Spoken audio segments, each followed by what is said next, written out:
Let's ask the critical question that often gets overlooked. What does it really mean for a belief to be true? This isn't a question about emotions, it's a question about evidence. If a belief can't produce public, testable evidence, something anyone could verify or falsify, then it remains a private conviction, not a shared reality. Now, that may sound harsh, but it isn't meant to tear down faith.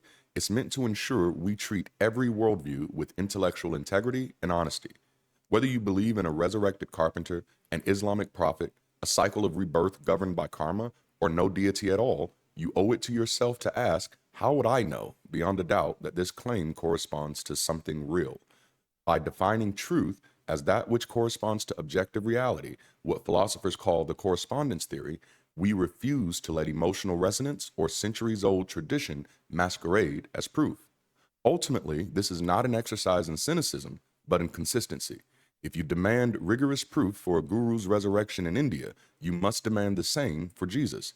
If you dismiss a Hindu miracle because it can't be tested, you ought to dismiss any unverified Christian or Islamic miracle as well.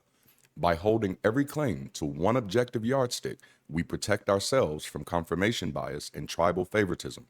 Only then can we begin an honest inquiry into what, if anything, truly maps belief onto reality. So, what do we mean by true?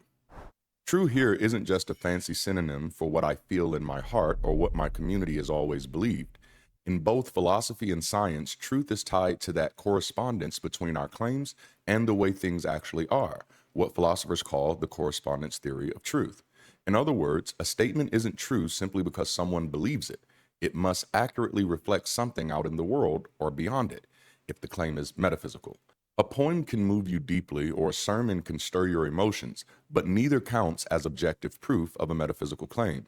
When we say truth corresponds to reality, we mean that if Christianity makes a claim about, say, a historical resurrection, it ought to be anchored in evidence that others can investigate. Archaeological records, reliable eyewitness testimony, reproducible phenomena, or some other publicly examinable data.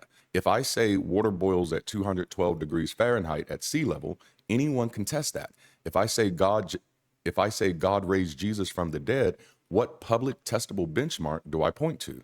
Without that, it remains a matter of personal conviction, not something that matches reality in an intersubjective sense. Philosophers like Karl Popper made falsifiability central.